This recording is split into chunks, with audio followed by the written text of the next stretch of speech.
Yang kedua, saudara, kalau kita hidup dalam kuasa Allah, apa yang akan kita dapatkan? Lihat yang kedua. Ketika kita hidup dalam kuasa Allah, kita akan baca dalam ayat 17. 2 Korintus 5 ayat 17. Sudah di sana, saudara? 2 Korintus 5 ayat 17. Jadi, siapa yang ada di dalam Kristus, ia adalah ciptaan baru. Yang lama sudah berlalu, sesungguhnya yang baru sudah datang. Perhatikan dengan baik. Jadi, siapa yang ada di dalam Kristus, ia adalah ciptaan baru. Yang lama sudah berlalu, sesungguhnya yang baru sudah datang. Saudara, yang kedua, ketika kita hidup dalam kuasa Tuhan, berarti kita menjadi ciptaan yang baru. Perhatikan baik. Ketika kita hidup dalam kuasa Tuhan, kita menjadi ciptaan baru. Bukan karena kekuatan gagah kita menjadi ciptaan baru. Karena kuatan kuasa kita, karena kemampuan kita, karena badan kita keker, kita berolahraga setiap hari, kita benar-benar punya kekuatan, punya otot, akhirnya kita menjadi ciptaan baru. Tidak seperti itu. Tetapi ini semua karena kasih Tuhan. Jadi kalau kita hidup dalam kuasa Tuhan, kita benar-benar ciptaan baru. Sangat jelas ya katakan, siapa yang ada di dalam Kristus, berkata di dalam Kristus, berarti kita benar-benar di dalam Kristus itu kita berakar, kita mengakar. Coba lihat saudara, suatu gedung yang tinggi 40 lantai ke atas. Apakah gedung yang 40 lantai ke atas ini kita melihat hanya 40 lantainya saja? Pernahkah kita melihat bagaimana bawahnya, bagaimana fondasinya, seberapa dalam fondasinya? Apakah seorang instruktur, si insinyur yang membangun gedung ini, dia membangun langsung di atasnya, yang 40 lantai tersebut? Tidak, saudara. Dia membangun dasarnya dulu, akarnya dulu, fondasinya dulu yang dibangun. Kita lihat pohon ini. Pohon ini, apakah ketika dia bertumbuh langsung atasnya sebesar ini? Sebesar ini, saudara. Apakah ketika dia bertumbuh pertama kali ditanam, dia langsung sebesar ini naik ke atas? Walaupun dia mungkin dicangkok, tetapi pohon ini tetap yang pertama dia akan mengakar dulu. Akarnya akan tetap ke dalam. Dia akan mencari sari-sari makanan di dalam ini. Dia tetap akan bertumbuh ke dalam dulu. Dia menguatkan akar di bawah. Ketika dia kuat di bawah, baru dia bertumbuh ke atas. Kalau dia akarnya tidak kuat, ketika ada angin badai, apa yang terjadi? Roboh, tidak kuat. Ketika kita hidup di dalam kasih Tuhan, ketika kita hidup dalam kuasa Tuhan, kita menyadari betul bahwa kita harus berakar dalam Dia. Kita harus benar-benar berakar dalam Dia. Bagaimana kita berakar dalam Dia? Berarti kita benar-benar dengar-dengaran akan Tuhan. Kita benar-benar dengar-dengaran, dan kita benar-benar hidup dalam firman Tuhan. Kita hidup di dalam kuasa Tuhan. Kita bukan hanya kita nikmati mujizat setiap hari, kita dapat mujizat. Bukan seperti itu. Tetapi kita benar-benar bertumbuh di dalamnya. Kita berakar di dalamnya. Kita mengerti dengan betul setiap apapun yang kita hadapi dalam kehidupan ini, semua karena Tuhan. Apapun yang kita hadapi dalam kehidupan ini, Tuhan mampukan kita. Tuhan mampukan kita. Kalau kita hidup dalam kuasa Allah, ingat, kita menjadi ciptaan baru. Apa pendeta? Menjadi ciptaan baru, apakah kita diubahkan? Dari sekarang nih saya yang seperti ini, tiba-tiba saya diubahkan, berubah. Seperti film-film kartun, kita bisa berubah langsung, seperti itu. Tapi kita harus berakar. Bukan karena kuat dan gagah kita, tetapi itu hanya karena kasih karunia Tuhan. Kita benar-benar diubahkan menjadi suatu ciptaan baru. Hanya Tuhan Yesus yang memampukan kita berubah. Kenapa dikatakan kita menjadi ciptaan baru? Yang dulunya kita memiliki suatu pemandangan, suatu cara dengan cara konsep kita di dalam menghadapi dan menjalani kehidupan ini. Tapi ketika kita hidup dalam kuasa Tuhan, kita percaya Yesus sebagai Tuhan dan Juru Selamat, dikatakan kita sebagai ciptaan baru. Kenapa? Karena kita benar-benar berubah. Yang tadinya kita berpikir dengan pikiran kita sendiri, kita berpikir dengan keinginan daging kita sendiri, kita berpikir dengan apa yang kita mau sendiri, kita berubah. Di sini ketika kita menjadi ciptaan baru, dikatakan ciptaan baru karena kita berubah, kita berpikir berdasarkan apa yang Tuhan mau, apa yang Allah kehendaki kita lakukan, apa yang Yesus mau. Apakah yang kita lakukan menyukakan hati Tuhan atau mendukakan hati Tuhan? Seringkali kita berpikir bahwa aku sudah melayani, tetapi sehingga kita mendukakan hati Tuhan. Jangan lupa, ketika kita menjadi ciptaan baru, semua konsep dalam kehidupan kita harus didasarkan kepada kebenaran firman Tuhan. Makanya dikatakan kita sebagai ciptaan baru. Kita tidak bisa berubah, tetapi karena Tuhan Yesus, karena kasih Allah, karena kuasanya itu yang ada dalam diri kita, yang bekerja dalam diri kita, mengubahkan hidup kita. Cukupkah dengan kuasa Allah aja dalam hidup kita? Kalau kita tidak mau meresponi kuasa Allah tersebut, kalau kita tidak mau meresponi kasih Allah tersebut, kita harus benar-benar bisa meresponi kuasa Allah dalam diri kita. Kita benar-benar meresponi kasih Allah yang sudah kita terima, kasih karunia yang sudah terima.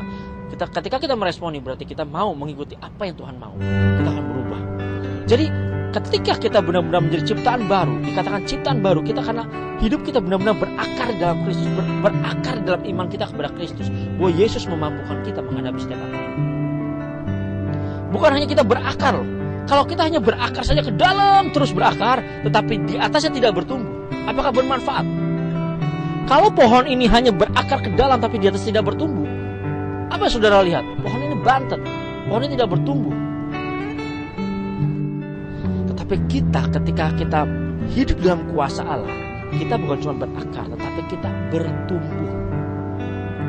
Bertumbuh berarti kita benar-benar kita akan terus apa yang kita lakukan, setiap tindakan yang kita lakukan sesuai dengan firman Tuhan, penuh dengan kasih, karena kita tahu kasih itu adalah Yesus itu sendiri. Ketika kita hidup dalam kuasa Allah, kita hidup dalam kasih-Nya. Ketika kita hidup dalam kasih-Nya, kita benar-benar bertumbuh dari hari demi hari. Karakter kita diubahkan seperti Kristus. Bukan hanya bertumbuh loh saudara. Ingat, semua berpikir bertumbuh.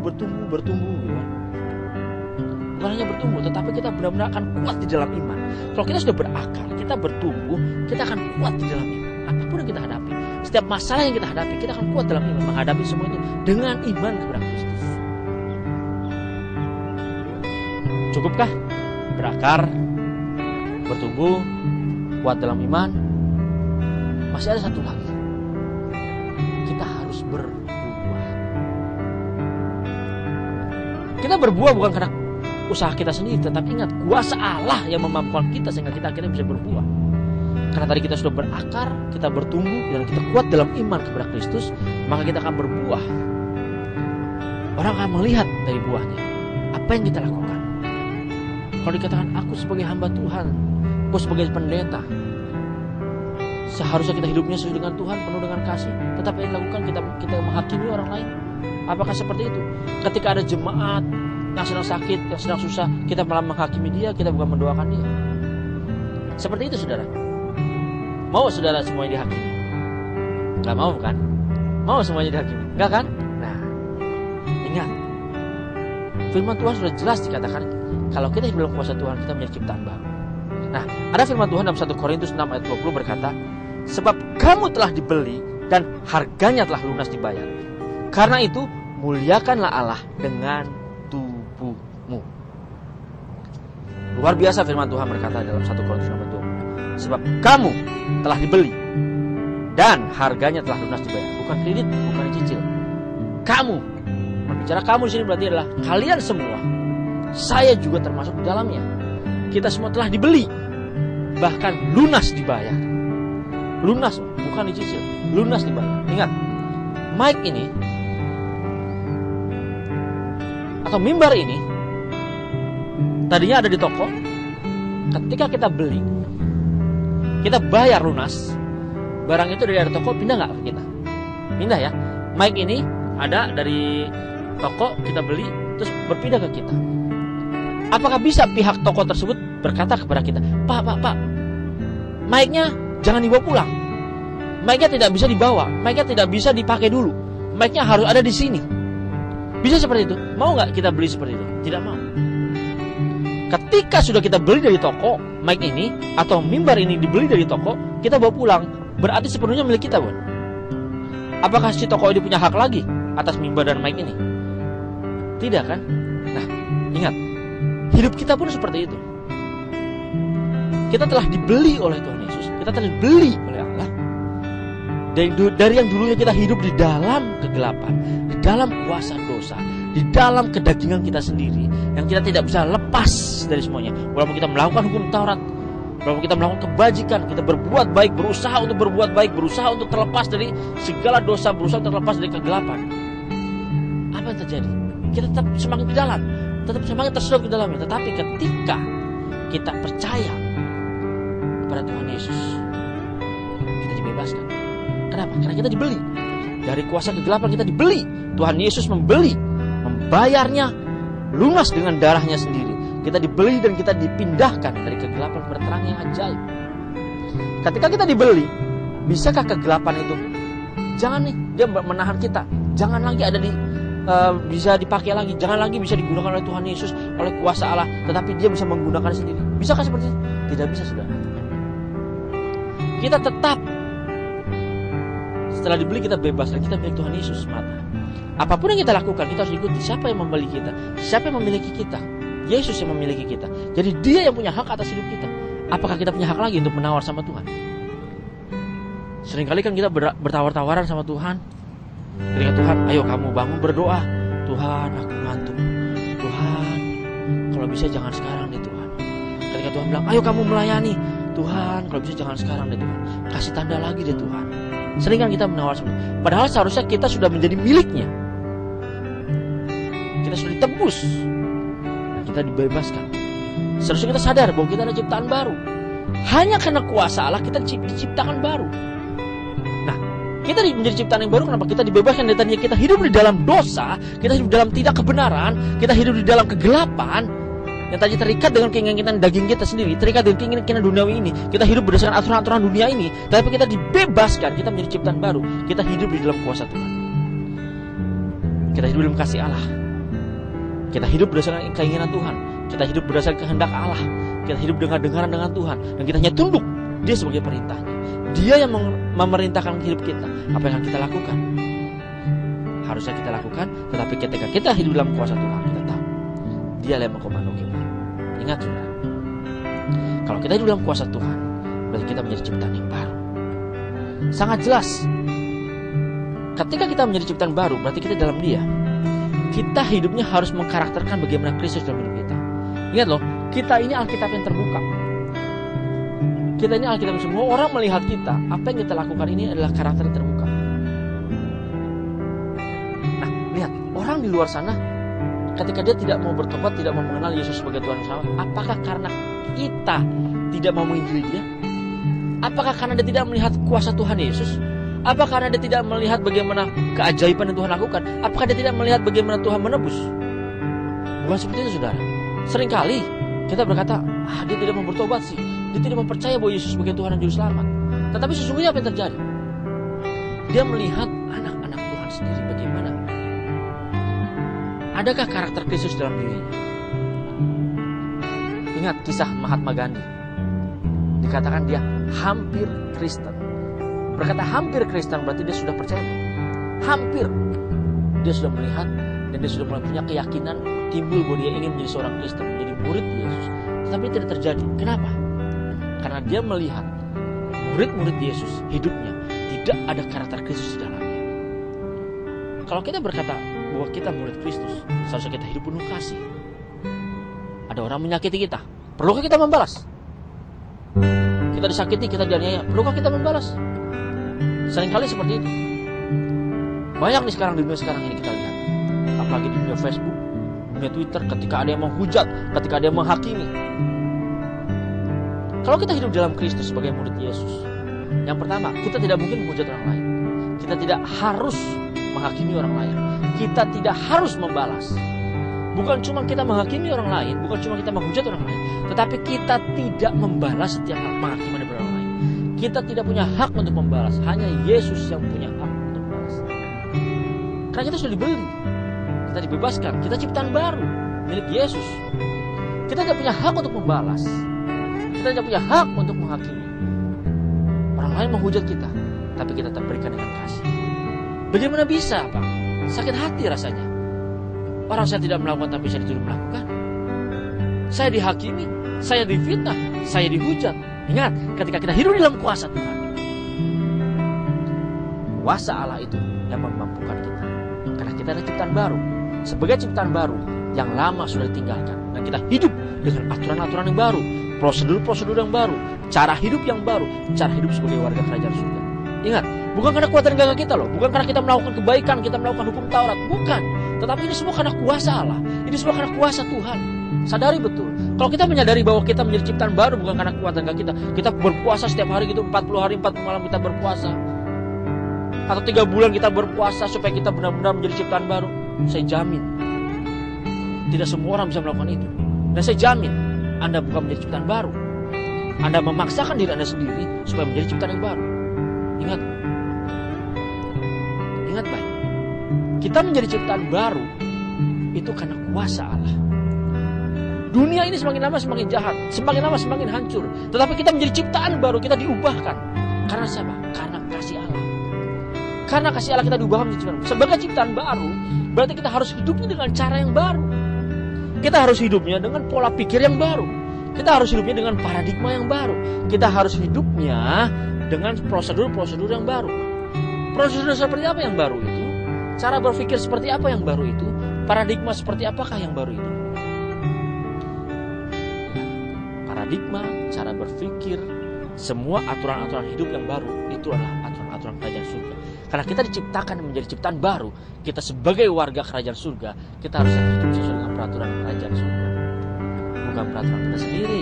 Kalau kita hidup di Indonesia, kita hidup dengan aturan-aturan hukum yang ada di Indonesia. Betul? Ketika kita hidup di Indonesia, kita harus mengikuti peraturan-peraturan yang ada.